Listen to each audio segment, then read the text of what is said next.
Well, Karen, thank you for those generous words. Member of the European Parliament for now. I hope for not much longer. In fact, when I accepted your invitation, I assumed I would by now have been liberated to do other things. But as those of you who follow these matters will be aware, Brexit keeps being postponed, and so I'm having more farewell tours than Elton John or Barbara Streisand.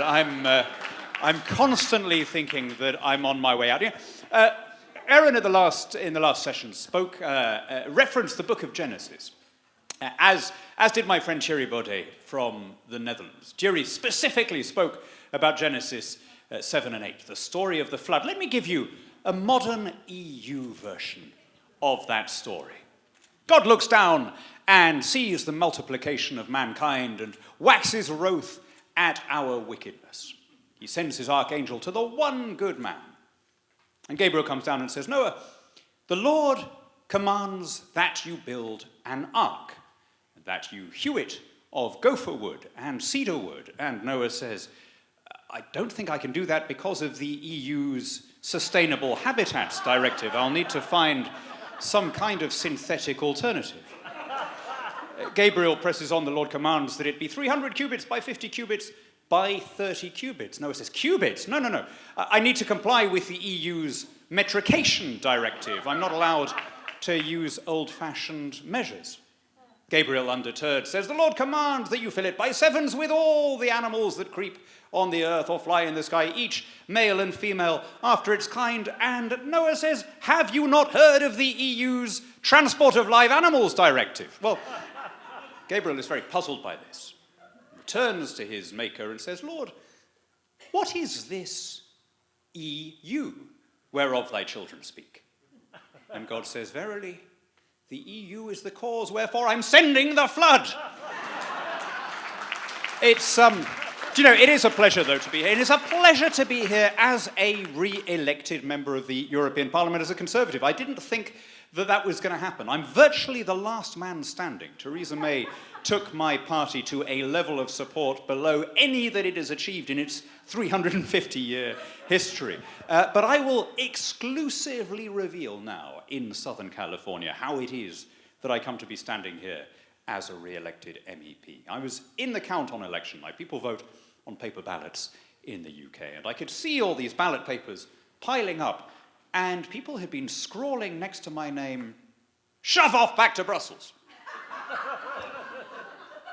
They'd been using a stronger word than shove, but rather like Karen this morning, I'm going to be prim and American about this rather than earthy and Hogarthian and British and giving you the actual version. Well, I thought, okay, I've got an idea. And so I gathered as many of these ballot papers as I could, and I went over to the returning officer and I said, look, it is plainly the intention of all of these electors to return me to Brussels.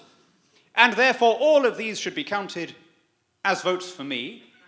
And thus it is that I come to be standing before you as the last surviving Conservative MEP. And what a pleasure, my friends, what a pleasure to be in this loveliest of states, a state whose beauty and whose weather almost makes up, actually no, let's be generous, more than makes up for its politics, continues to attract people, despite all the best efforts of Californian legislators to deter people from coming here through their fiscal incontinence. It's always a pleasure to be here. The state that gave us the greatest of modern American presidents. The man who incarnated the dream the founders had of the citizen legislator, a genuine patriot, always sustained by something that heaven knows we could do with now, namely an understanding that he was passing through institutions bigger than he was.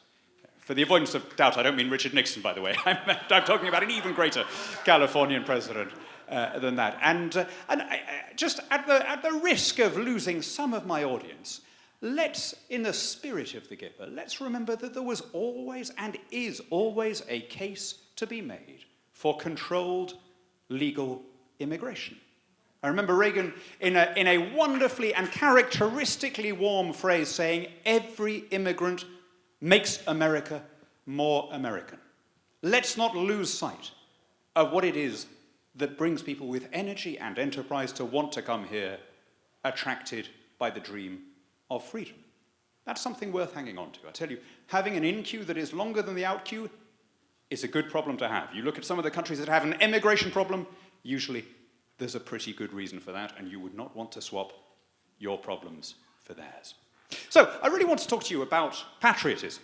It's the dirtiest word in Brussels. It's spat out in the European Parliament. If you ever hear the word patriot, it is typically spat in the manner of a teenager who's had a mistaken swig from the beer can that was being used as an ashtray. Just patriot.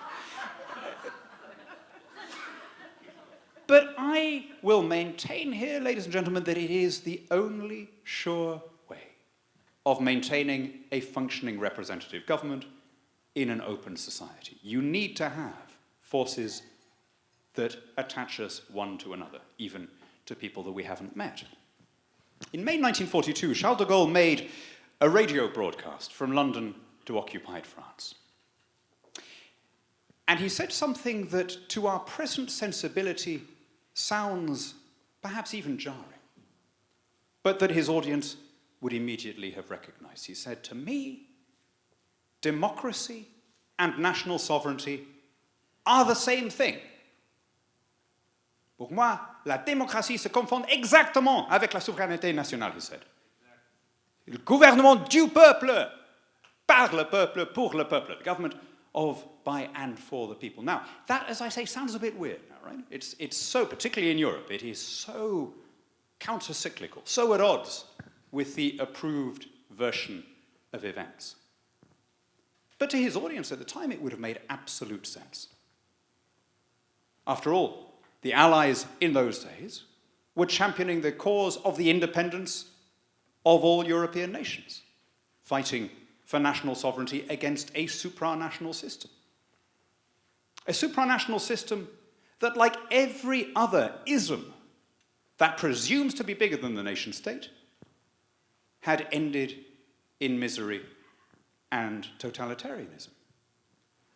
One of the extraordinary lies that we hear is that nationalism is a cause of war, the worst cause of war, the worst cause of death. I think that's best answered by the theologian and aphorist G.K. Chesterton, who once said, "To condemn patriotism because it can lead to war is like condemning love because it can lead to murder." In fact, patriotism, our sense of obligation one to another, is what makes us able to succeed in open and liberal societies. It's why I pay taxes to support strangers who I've never met. It's why I obey laws even when I think they're stupid laws. It's why I accept election results when my party loses. Because I understand that the other people who make up my polity are not enemies but opponents if they voted for the other party. That we have shared affinities, commonalities that bring us together with a common loyalty.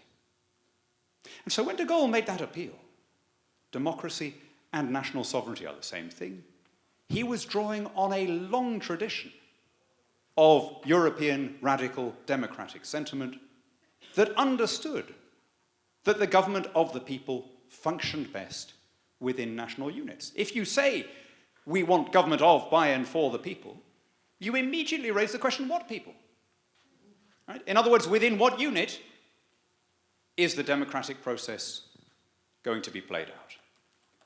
And the answer that the early Democrats stumbled on was in truth the only possible answer to that question. Democracy works within a unit where people feel that they have enough in common one with another to accept government from each other's hands. In other words, within a nation state.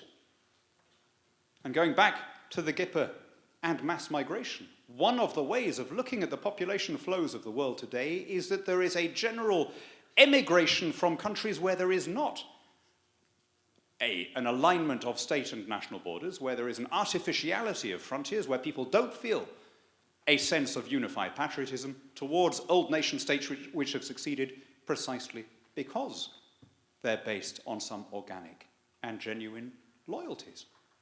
That's what Matthew was talking about when he was speaking about the Westphalian system in our very first speech this morning. All the things that we take for granted, that we associate with the Enlightenment: scientific method, reason, political pluralism, understanding that people we don't like might nonetheless have useful things to tell us, right? Difficult concept, but nonetheless the basis of the modern world. All of those things became possible once we had political units which correlated sufficiently to local sentiment that they made representative government possible. And ultimately, when de Gaulle said national sovereignty and democracy are the same thing, he was pitting himself against every destructive ism, whether fascism or communism or Islamic fundamentalism or any other ideology that presumes to be bigger than the nation state, that considers that its authority, its legitimacy, derives from something bigger than those natural affinities that have grown up over centuries within a territory. And frankly, my friends, unless you understand the concept of the context within which this is being discussed, the importance of national self-government, you will never understand what Brexit was about. The ruling principle for most people who voted leave was that of national self-government, something that in other contexts the left celebrates, but in this one it denigrates and despises.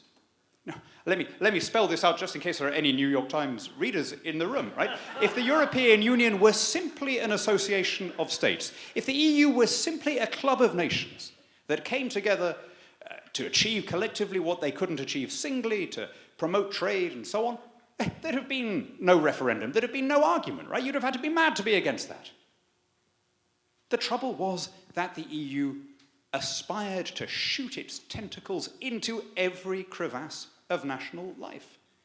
One by one, it had agglomerated all of the trappings and attributes of statehood.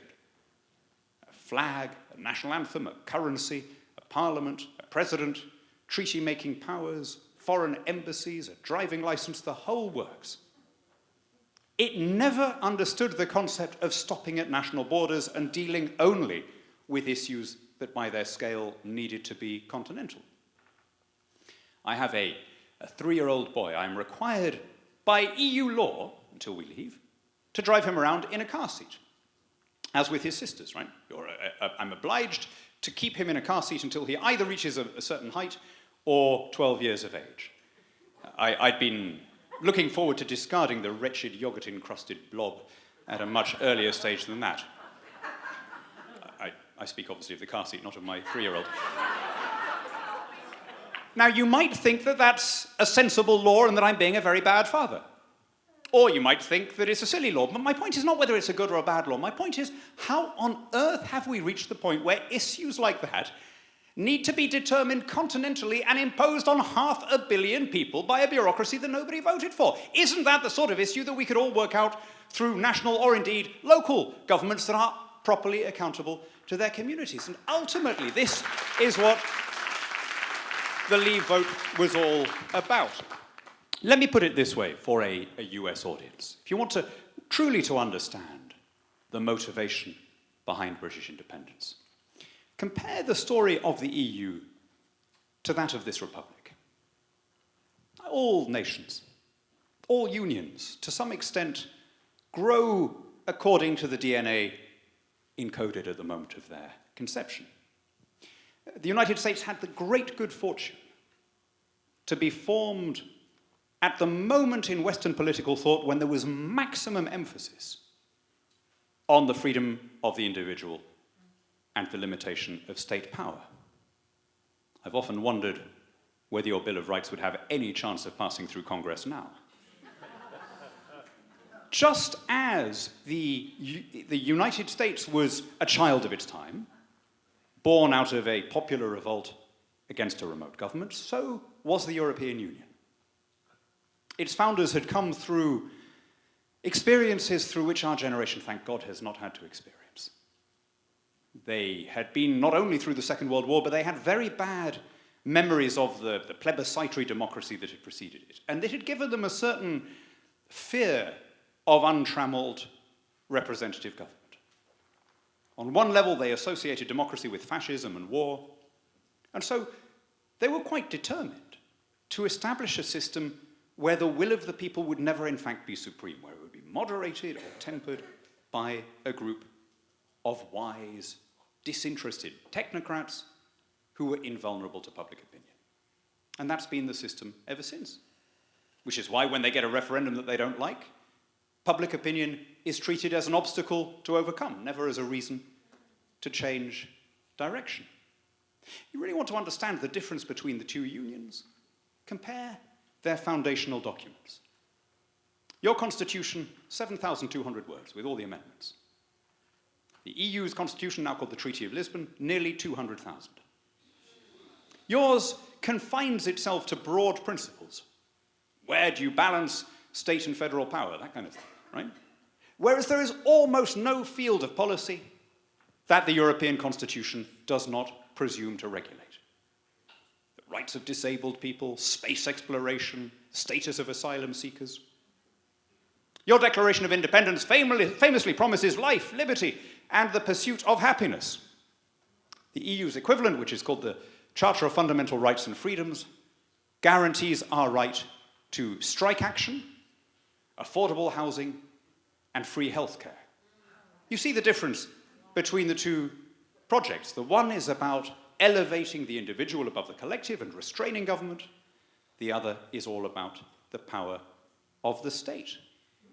And fundamentally, that is what the United Kingdom was voting against. Despite what you read in the New York Times or the Financial Times or the Economist, this was not a nostalgic or a backward-looking or a bigoted vote. This was a vote to be a free, self-governing country, interested and involved in the affairs of every continent, including Europe, but able to recover its older friendships, not least with kindred peoples in the rest of the English-speaking world. And one of the immediate consequences that I hope will flow from Britain leaving the European Union is that your country and mine will have a gold standard trade deal that will set a new standard for the rest of the world to follow.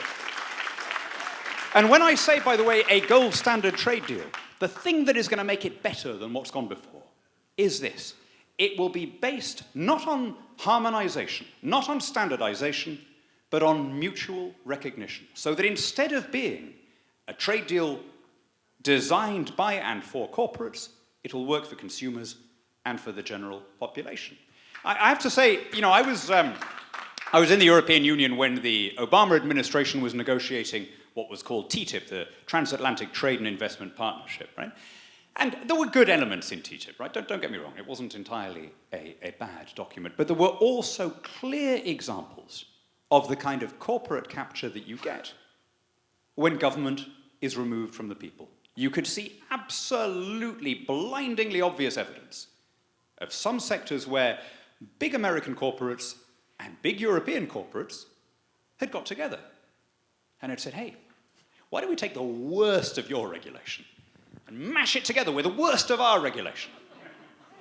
And that way we will raise the barriers to entry so high that we will have a monopoly as far as the eye can see. Now, that's what puts people off trade. It's what turns people against the market system that has done so much to elevate and enrich our species. And if we want to recover the case for freedom and free markets, we have to do it by having a form of market system that is not cronyist, but that works for the general population.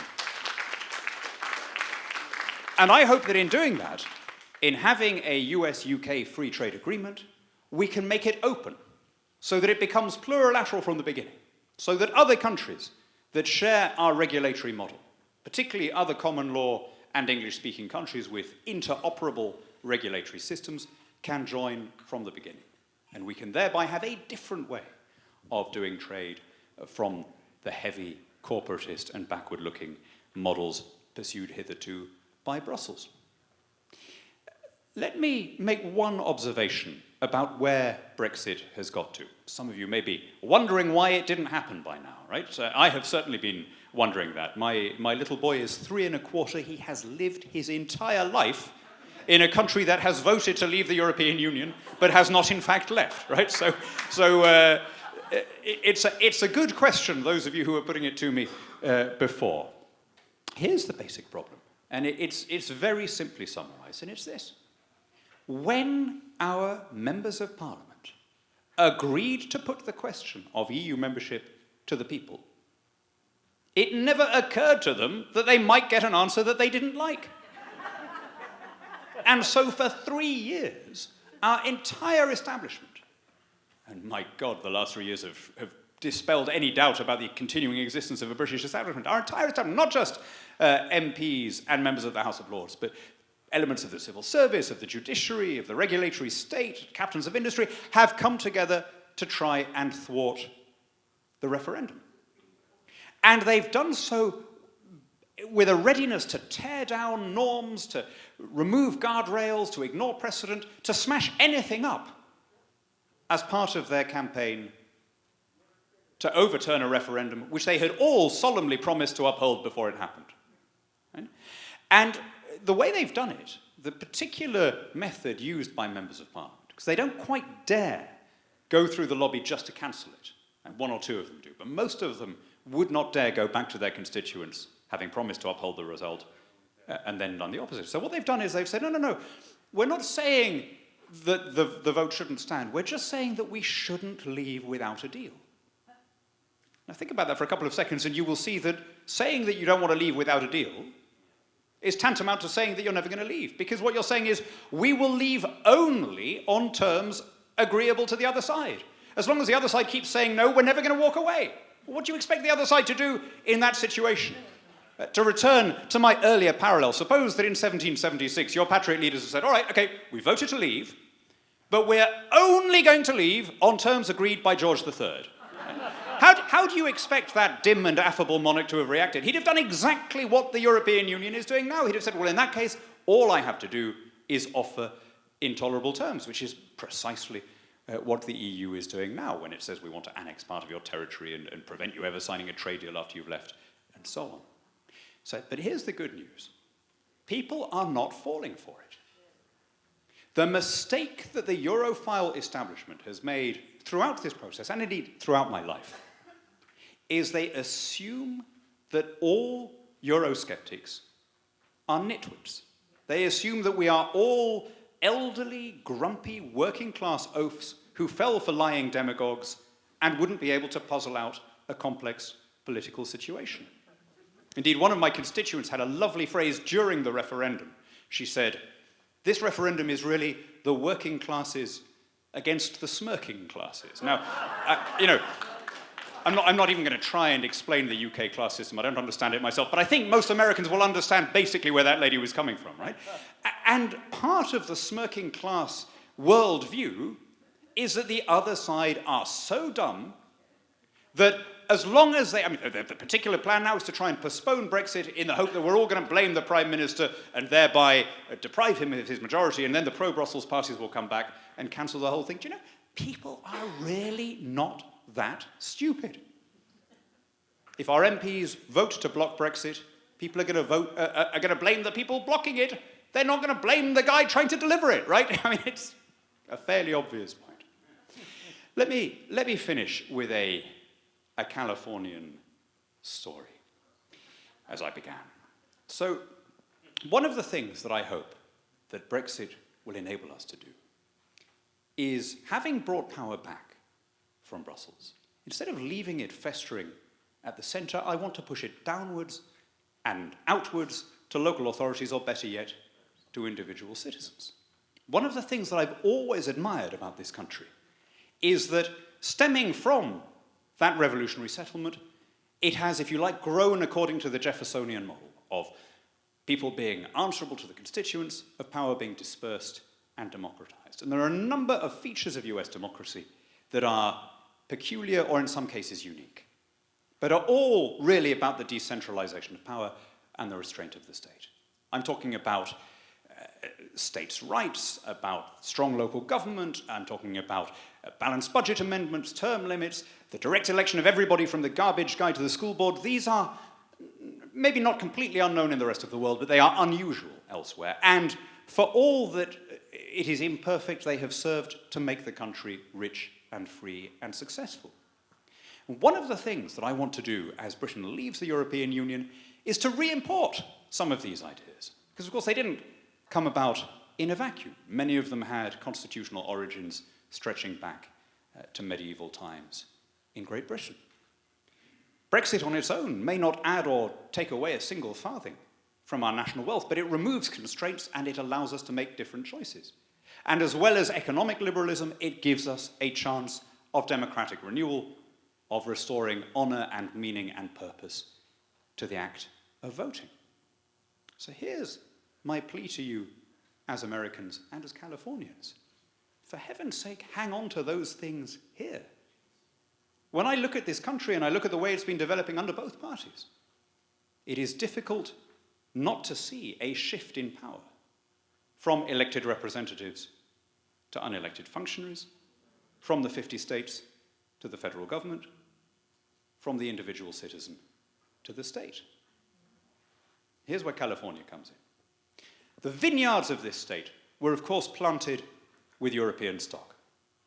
People carried cuttings from France, from Spain, from Italy, and seeded the vast areas of viticulture throughout northern California. In the 19th century, there was then a blight in Europe that wiped out most of the ancestral stock. It was called phylloxera. And it devastated European viticulture. And in order to resuscitate the industry, in order to bring wine growing back, people had to come here to California and take back home cuttings from the ancestral stock and use them to replant the vineyards. And that was what I always saw as my mission as a pro-democracy and pro-freedom and pro-Anglosphere British politician. I wanted to re-import some of the best examples of devolved, decentralized, and democratic government that were preserved here, were enshrined in the little secular miracle that happened in the old courthouse in Philadelphia, and to bring them back to their country of origin. How do you imagine those European wine growers would have felt if, when they arrived here, they found that the aphid had beaten them to it, and that the egg was already on the leaf, and that there was nothing to take home? And that's why, my friends, I want to end with a plea, a heartfelt, deep imprecation from a British patriot who loves his country to American conservatives who still believe in theirs. Honour the vision of your founders. You have been immensely privileged to inherit the rights and freedoms that come to you as American citizens. And with that privilege comes a duty to keep those freedoms intact and to pass them on securely to your children. Never be afraid to speak to and for the soul of this nation, of which, by good fortune and God's grace, you are privileged to be part.